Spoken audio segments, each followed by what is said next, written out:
Samedi 28 juin 2025, mesdames, messieurs, bonsoir et bienvenue dans cette édition du journal dont voici la vitrine. Vendredi 27 juin 2025 à Washington, deux frères ennemis dont la République démocratique du Congo et les Rwanda ont signé un accord de paix sous les auspices des États-Unis d'Amérique. Une poignée de main historique entre les deux ministres des Affaires étrangères rwandais et congolais ont conclu la signature de cet accord en 3 exemplaires. Et c'est un moment important après 30 ans de guerre, a déclaré le secrétaire d'État américain Marco Rubio lors d'une cérémonie au département d'État américain. Fin juillet est prévu un sommet inter-État avec le président congolais Félix Tshisekedi et son homologue rwandais Paul Kagame. Tous les deux sont conviés à la Maison Blanche par le président américain Donald Trump.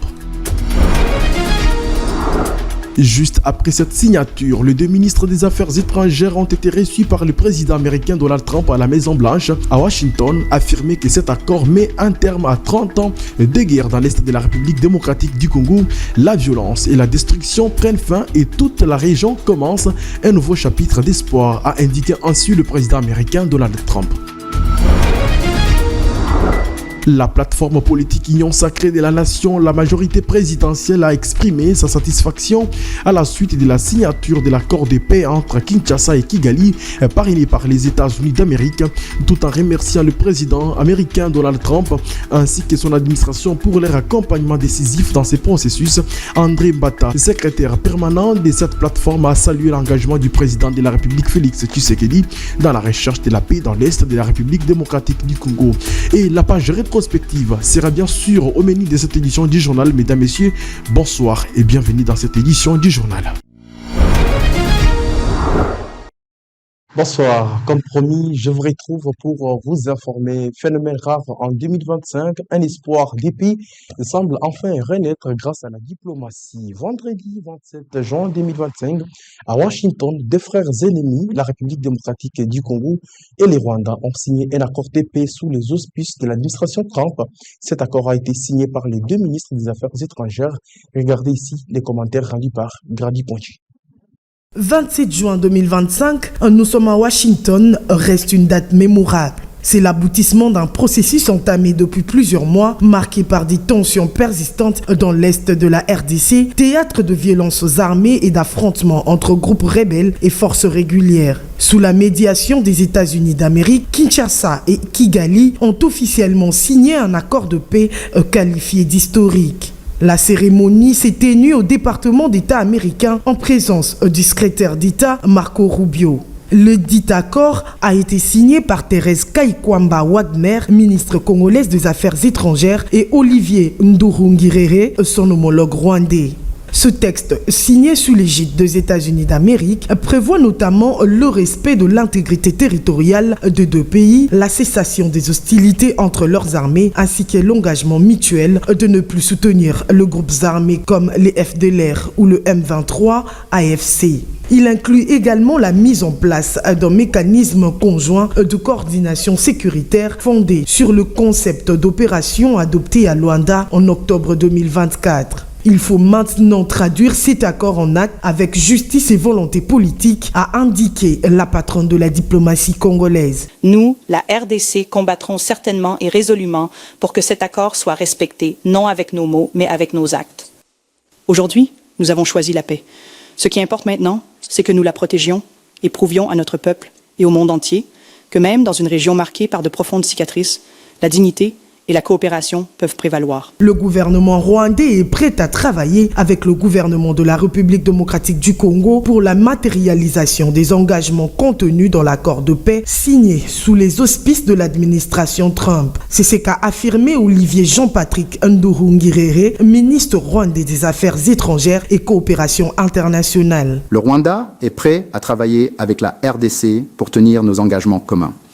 Pour conclure, permettez-moi d'exprimer une fois de plus la reconnaissance du Rwanda envers tous ceux qui ont contribué à cette étape importante. Il faut noter que sur le plan économique, l'accord entend renforcer la coopération bilatérale autour de projets communs, notamment dans l'hydroélectricité, de la gestion des parcs nationaux et la traçabilité de minéraux. D'après le compte X de la présidence congolaise, la prochaine étape sera la rencontre entre Félix Tshisekedi et Paul Kagame à Washington fin juillet au cours d'un sommet.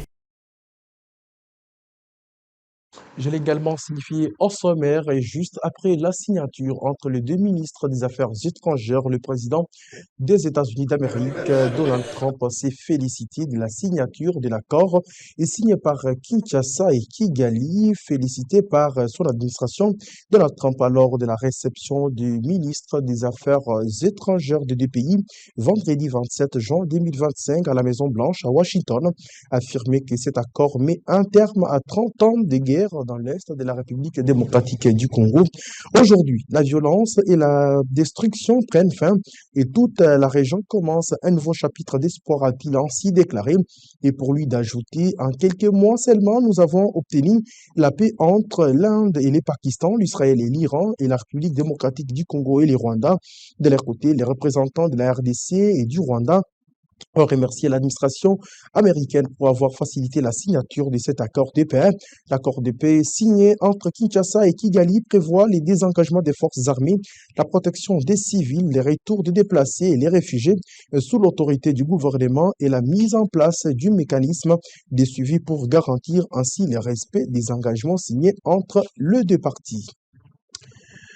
Je l'ai dit également au sommaire, dans une déclaration rendue publique vendredi 27 juin 2025, le présidium de l'Union sacrée de la nation a rendu un vibrant hommage au chef de l'État et haute autorité politique de cette plateforme politique, au peuple congolais, aux forces armées de la République démocratique du Congo et aux patriotes résistants Wazalendo, tout en demandant aux Congolais, aux Congolaises et Congolais de toute tendance de rester comme un seul homme derrière le garant de la nation afin de gagner les combats pour la restauration de la dignité bafouée de notre nation, pour le respect de l'indépendance, de la souveraineté et de l'intégrité territoriale du pays, ainsi que pour un Congo fort et prospère après avoir mis fin à une agression rwandaise de 30 ans héritée du régime ancien. Suivez ici le secrétaire permanent de cette plateforme, André Bata, sélectionné par Nadine Mayombe.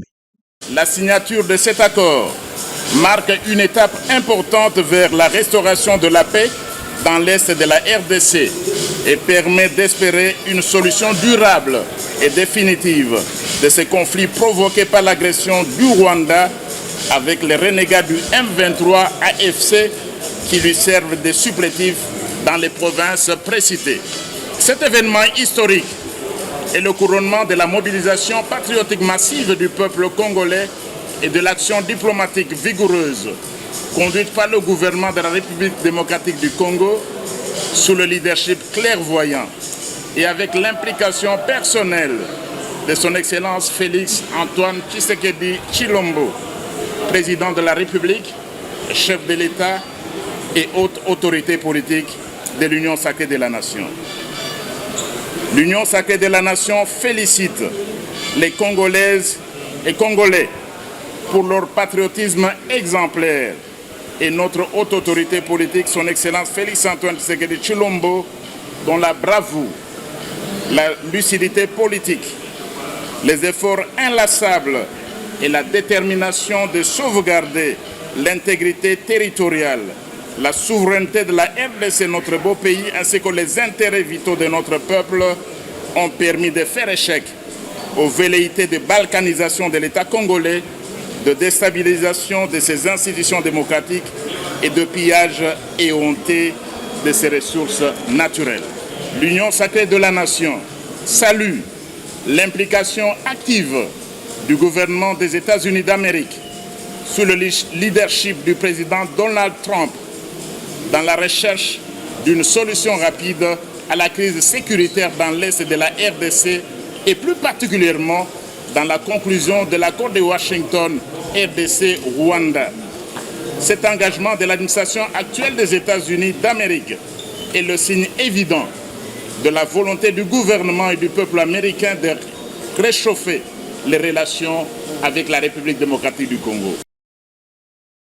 Signature de l'accord entre Kinshasa et Kigali, les réactions fusent de partout. Au cours d'une conférence de presse tenue ce samedi 28 juin 2025, l'EDIO SSC S5 a déclaré sa satisfaction à la suite de la signature vendredi de l'accord entre la RDC et le Rwanda à Washington. Nous sommes bien sûr aux États-Unis d'Amérique pour son homologue de la Conférence épiscopale nationale du Congo 5 Monseigneur Donatien Cholet. Cet accord de paix vient crédibiliser la démarche de ces deux structures et va faciliter beaucoup de choses pour la suite de la procédure.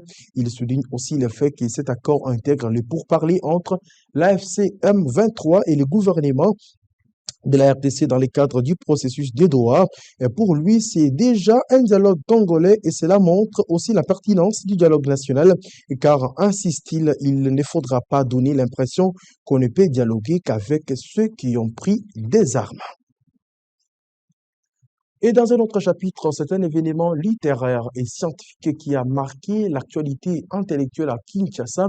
C'est le lancement officiel de l'ouvrage Parcours annoté dans les coulisses du pouvoir, coécrit par l'honorable Lambert Mende Omalanga et Moïse Moussangana, fruit de l'émission Parcours animée par les journalistes Thierry Kamboudi du Top Congo FM. Ces livres retracent avec précision les moments clés de la vie politique du député national Lambert Mende, figure emblématique de la classe politique congolaise. Images et commentaires.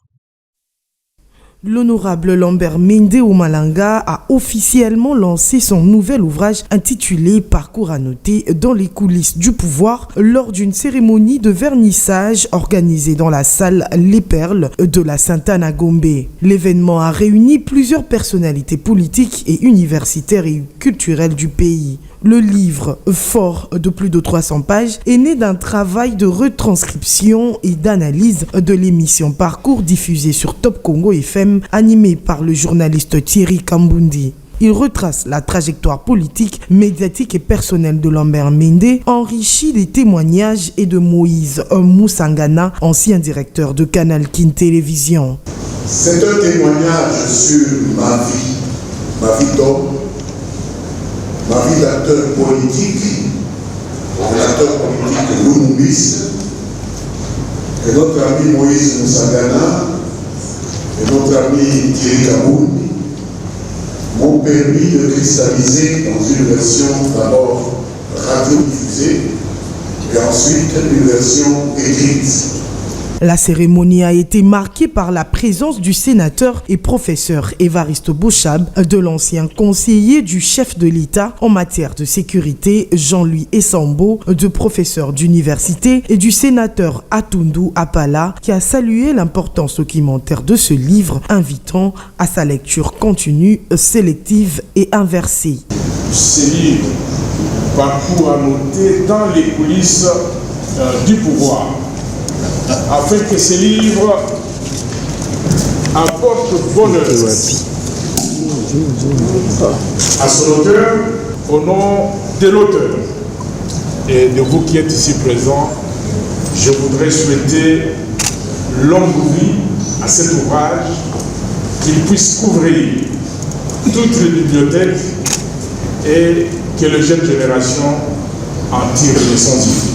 Figure incontournable de la vie politique congolaise, Lambert Mende, ancien ministre de la Communication, député national et président du conseil d'administration de LMC-SA, a voulu offrir à travers cet ouvrage une mémoire vivante de plusieurs décennies de gestion politique en RDC. Le moment fort de la cérémonie fut la présentation détaillée du livre, découpé en plusieurs chapitres, suivi de son mise en vente aux enchères et d'une séance de dédicace. L'événement a réuni une large audience, sénateurs, députés, mandateurs publics, professeurs et jeunes venus nombreux pour célébrer cette publication qualifiée de référence historique et politique.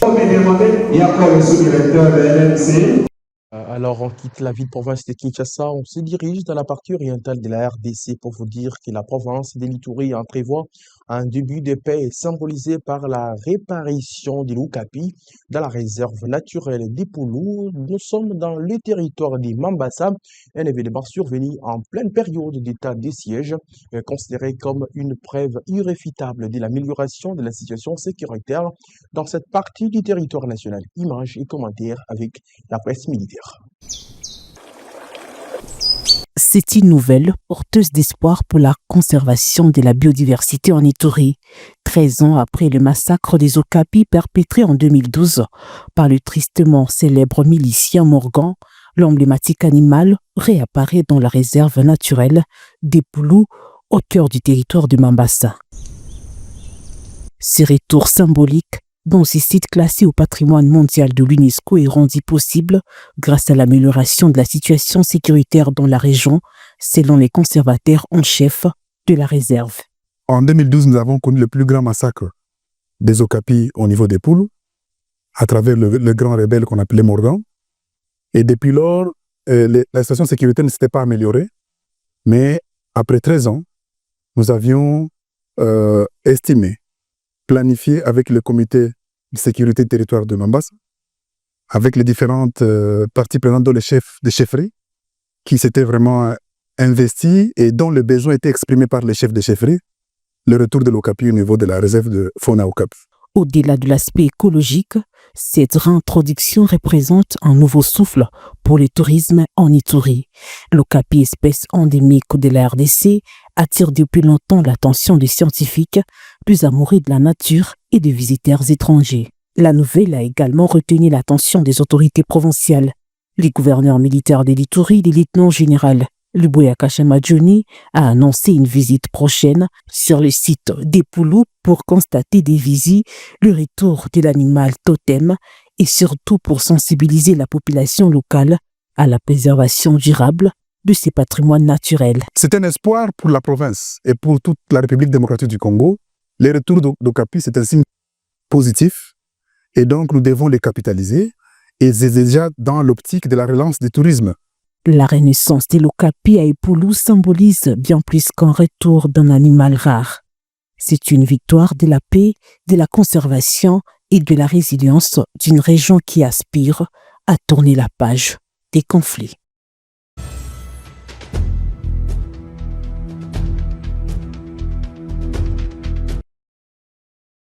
Et débutons cette rétrospective avec cette actualité puis commentée de la semaine. Lui, c'est André Alain Atundu, ancien visage emblématique des régimes successifs au Congo, a fait son retour dans la scène institutionnelle. Il a été nommé expert en sécurité au sein du cabinet du conseiller spécial du chef de l'État en matière de sécurité et il mettra désormais son expérience au service du président de la République. Mais qui est-il? Audrey Bozené nous dit plus. L'ancien patron du renseignement, diplomate et acteur politique chevronné, Alain Atundu Liongo, vient d'être nommé expert en sécurité auprès du conseiller spécial du président Félix Tshisekedi. Ce retour dans la haute sphère du pouvoir intervient dans un contexte sécuritaire tendu, tant à l'intérieur qu'aux frontières de la RDC. Né en 1948 à Kisangani, juriste de formation, Atundu a évolué pendant des décennies au cœur des institutions zaïroises et congolaises, de la présidence de Mobutu aux ambassades de Paris et Bruxelles jusqu'au poste stratégique d'ambassadeur à Kigali. Il fut ensuite patron du SNIP, le service de renseignement de l'époque, proche du régime Kabila, porte-parole de l'AMP, ensuite du FCC, membre de conseil d'administration de la SNEL et GECAMINE.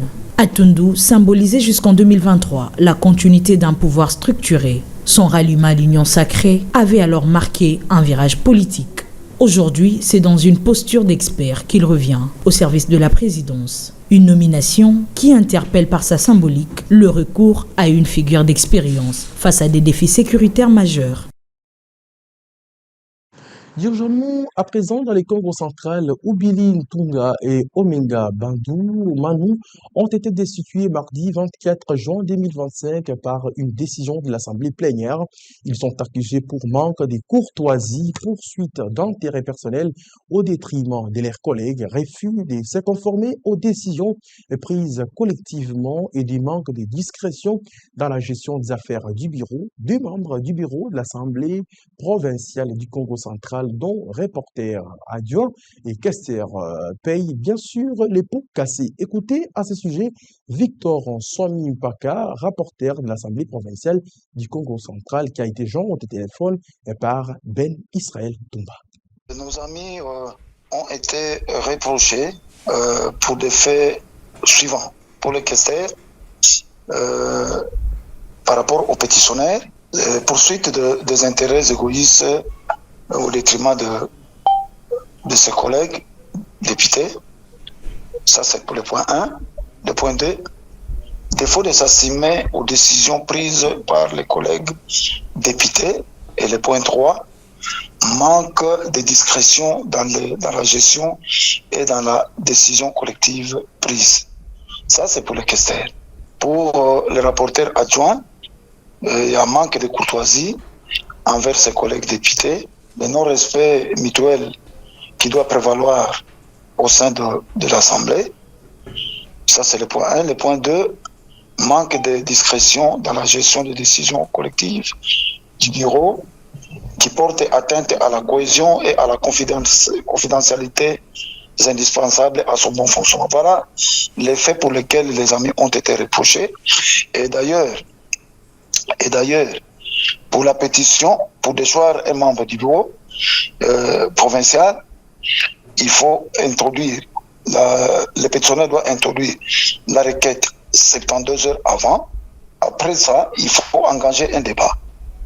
Donc c'est ce que nous avons fait. Dommage pour mon collègue rapporteur adjoint. Nous sommes allés à 25 voix qui ont dit oui, qui ont voté oui pour son départ, et 23 voix plutôt, et 25 voix pour le questeur. Voilà la raison pour laquelle les amis sont déçus en tant que membre du bureau, mais il reste député. Et le jeudi dernier, à la Cité de l'Union africaine, le président de la République, Félix Tshisekedi, a conféré avec la plateforme des confessions religieuses au sujet du dialogue entre Congolais et quelques jours après sa rencontre avec les catholiques et protestants. Selon l'archevêque Ejibaya Mampia, sa plateforme a reçu les quitus du chef de l'État Félix Tshisekedi pour poursuivre sa démarche en intégrant ainsi la CENCO et le CICI. Conduite par son président, le pasteur Ejibaya Mampia, la plateforme de confession religieuse a échangé ce soir avec le chef de l'État, Félix Antoine Tshisekedi Tshilombo, sur leur initiative concernant les dialogues entre Congolais. Nous avons parlé de ce qui s'est dit à propos du dialogue entre Congolais. À ce sujet, nous lui avons présenté qu'il n'y a pas seulement ce que la CENCO et l'ECC proposent, il y a aussi l'initiative interconfessionnelle pour la paix et la réconciliation en République démocratique du Congo que la plateforme met à la disposition des Congolais. Et après nous avoir écouté, le chef de l'État nous a donné quitus de dire « Ok, nous devons travailler, mais toutefois, on doit faire en sorte que les deux parties, CENCO et ECC, et nous puissions à un certain niveau, par l'encadrement de l'équipe de la présidence, voir comment mettre tout ensemble. Le président des CIME, Idriss Katinga, a quant à lui fourni des détails importants sur le contenu de cette audience. Nous venons de réitérer notre offre au peuple congolais à travers le président de la République, chef de l'État. Comme son éminence vient de le dire, nous avons le pacte social qui est proposé par nos compatriotes de la CENCO et de l'ECC et qui pour nous comporte certaines limites. Évidemment, c'est une œuvre humaine. Parmi ces limites, nous allons épingler par exemple le fait que c'est une initiative qui vise la refondation de l'État congolais. Alors nous, on ne voit pas la démarcation entre ce que nous pouvons faire comme confession religieuse relevant de la société civile et ce que fait l'État, parce que c'est l'État qui a le pouvoir régalien de définir des politiques de gouvernement. Alors, nous comprenons que c'est une quête de paix. Alors, par rapport à la quête de paix, nous disons, et nous saluons d'ailleurs en passant, les efforts diplomatiques menés par notre pays, parce que si on peut nous reprocher ceci ou cela, mais au moins aujourd'hui, tous les hommes et toutes les femmes de bonne foi reconnaissent que notre diplomatie est très agissante. Grâce à cette diplomatie, nous connaissons qui nous dérange, qui nous agresse, et même si tous les agresseurs s'appuient sur quelques filles et quelques fils du Congo. Grâce à cette diplomatie, nous avons beaucoup de soutien aujourd'hui et c'est ce qui permet d'ailleurs la calmie à l'aise. Mais nous disons que cela n'est pas suffisant. Nous pouvons laisser l'État négocier, mener la diplomatie, mais au niveau interne, qui travaille? C'est là où nous proposons aussi cette action alternative pour essayer de fissurer tout ce qui divise les Congolais. Nous avons décliné à l'intention du chef de l'État quelques exemples des grands conflits qui divisent les Congolais et qui sont instrumentalisés à la fois par les pays étrangers, mais également par les acteurs politiques du Congo. Et Dieu merci, le chef de l'État nous a prêté une oreille très attentive et il nous a encouragés. Maintenant que nous avons le quitus de chef de l'État, nous allons suffisamment communiquer sur cette initiative pour la faire partager avec notre opinion nationale. Il n'est un secret pour personne que c'est dans l'unité que l'on aspire à la providence divine. Parlons justice à présent. Dans un point de presse tenu 27 juin 2025, le ministre de la Justice et garde des Sceaux intérimaire, Maître Samuel Mbemba Kabouya, a donné des éclaircissements sur les dossiers de l'arrêt rendu par la Cour africaine des droits de l'homme et du peuple, qui s'est déclarée compétente et a jugé recevable la requête introduite par Kinshasa contre les Rwandais, accusés des violations massives des droits de l'homme sur le territoire congolais. Les reportages est signé par Edouard Chama et Aristote Batouma. La Cour africaine de droits de l'homme et du peuple s'est prononcée ce jeudi 26 juin 2025 à Arusha, en Tanzanie, sur l'affaire opposant la RDC au Rwanda. L'information a été communiquée par Maître Samuel Mbemba Kabouya, vice-ministre de la Justice, assumant l'intérim du ministre d'État lors d'un point de presse tenu ce vendredi 27 juin à Kinshasa. Ayant conduit la délégation congolaise en Tanzanie, le ministre d'État ad intérim de la Justice s'est réjoui de cette étape décisive qu'il a qualifiée des fruits du leadership éclairé du président Félix-Antoine Tshisekedi Tshilombo et de sa vision matérialisée par la première ministre Judith Suminwa. La Cour africaine des droits de l'homme et du peuple s'est déclarée compétente pour connaître de la requête de la République démocratique du Congo et par la même occasion, elle a déclaré la requête de la RDC recevable, nonobstant la panoplie des exceptions.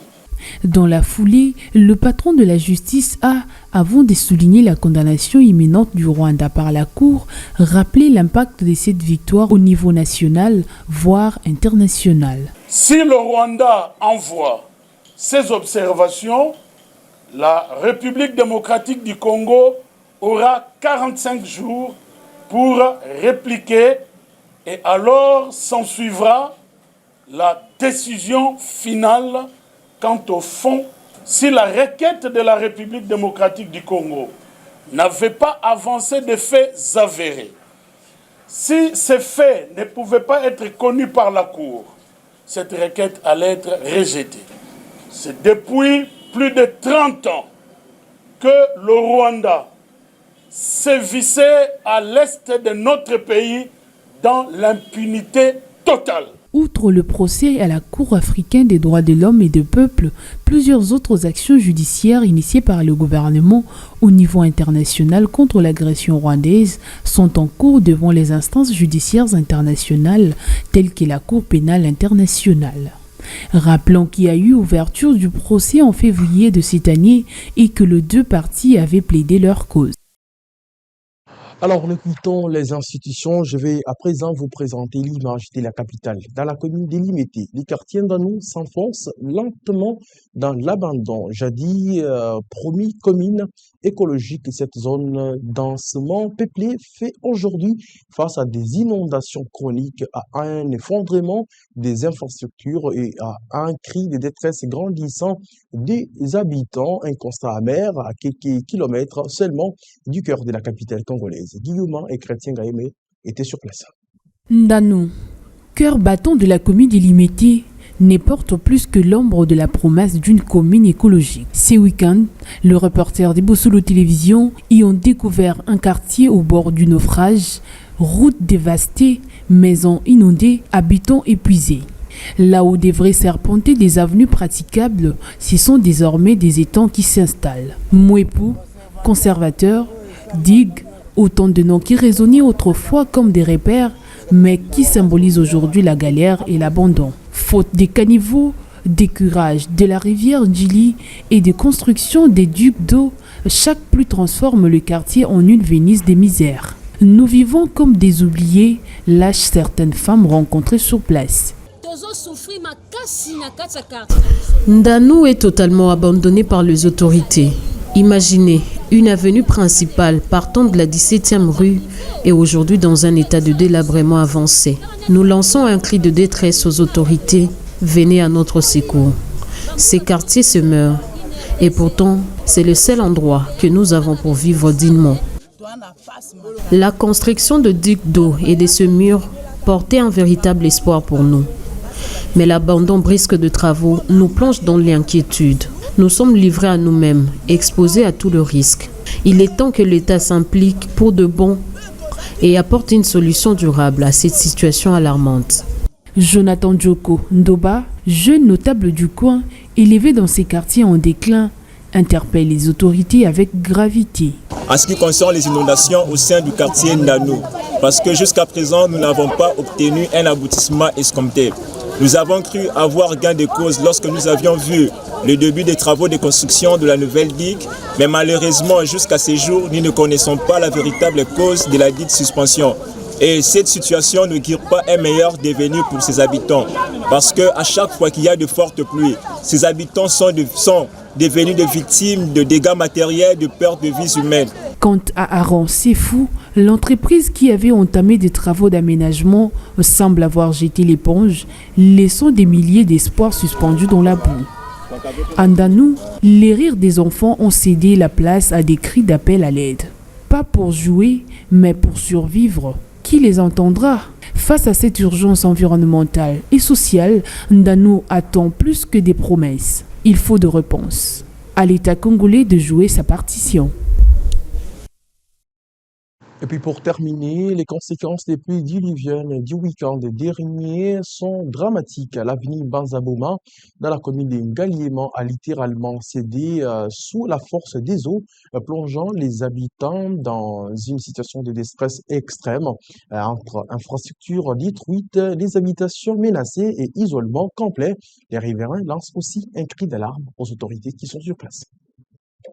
Depuis les pluies diluviennes survenues samedi dernier à Kinshasa, une érosion d'une rare violence a dévasté l'avenue Banzaboma dans le quartier Maninga, commune de Ngaliema. Ce phénomène naturel a provoqué l'effondrement spectaculaire de la chaussée, transformant la route en un gouffre béant totalement impraticable. Sur place, le constat est accablant. Des portions entières de l'asphalte ont été arrachées, emportant avec elles un mur de clôture, canalisation et habitations précaires. Plusieurs maisons menaçant de s'effondrer à leur tour, tandis que les riverains vivent désormais dans la peur permanente d'une aggravation. La circulation est totalement paralysée.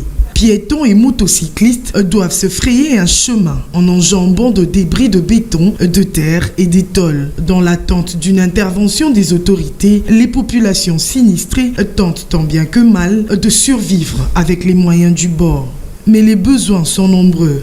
Relogement de sinistrés, approvisionnement en eau potable, accès aux soins et surtout travaux urgents pour stopper la progression de l'érosion. Face à l'ampleur des dégâts, les habitants lancent un appel pressant aux autorités locales et nationales pour une intervention technique immédiate et un accompagnement humanitaire. La route s'est coupée en deux depuis les pluies diluviennes qui se sont abattues samedi dernier. Nous souffrons terriblement, cela étant, nous demandons au chef de l'État de nous venir en aide. Nous demandons aux autorités de nous venir en aide. Cette route relie le quartier Kila, Sangamamba, Delvaux jusque dans le quartier Barré. Maintenant que cette route n'est plus praticable, même les motards ne passent plus par ici. Nous aimerions que le président Félix nous vienne en aide car nous sommes fatigués. Les pluies dernières ont causé beaucoup de dégâts. Cela nous a beaucoup dérangés. Les autorités ont déjà fait des va-et-vient sans aucune solution concrète. À l'allure où vont les choses, nous avons peur pour nos familles.